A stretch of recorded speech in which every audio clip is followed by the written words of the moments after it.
don't make this mistake when you are looking for a good school district to buy a house in.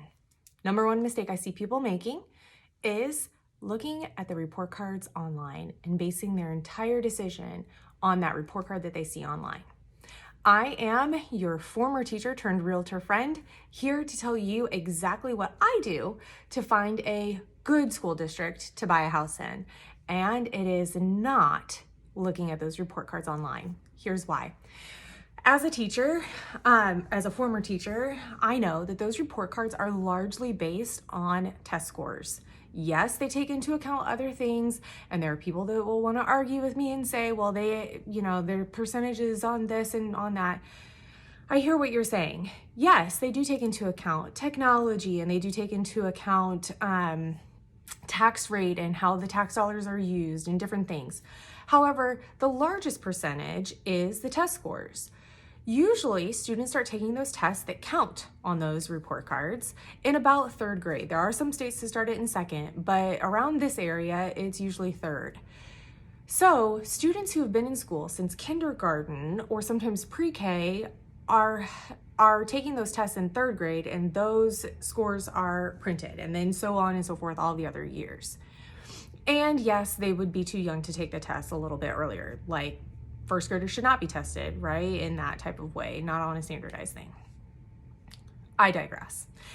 But my point is that there were some years happening before that. And if you wait for those test scores to come out, if you wait to base your decision on that, really, it's a little too late. Here's what I do instead. Instead, I look at teacher retention rate. Teacher retention rate is usually printed on the district website, sometimes the school website, and a lot of times you can find that information through your state agency. Here in Texas, our state agency is called TEA, and you can find retention rates through TEA. If you can't find it on their website, there are people that you can call that will help walk you through it, and you can find it that way. They're a really, really good agency, and you can get a lot of information from them.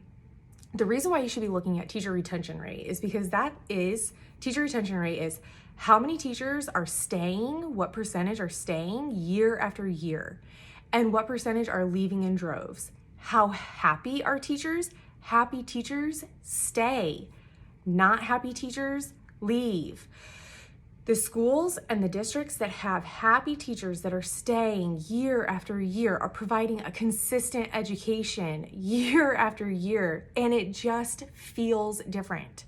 Trust me, from personal experience, a school with happy teachers is happy classrooms, is happy test takers, and it makes a world of difference. A school or a district where teachers are leaving in droves is a sign that something is wrong on the inside. But whatever that is probably not going to show up for 3 to 5 years on those test scores. So why not get ahead of the game, and why not get your house now that is in a school district where teachers are happy? Because in 3 to 5 years, those scores are going to go up and everybody's going to want to come into that district. It's then going to be public knowledge. Everybody's going to be moving in, and not only will your kids have had a better and happier education, but your home values are going to go up, up, and up. My little tip for the day.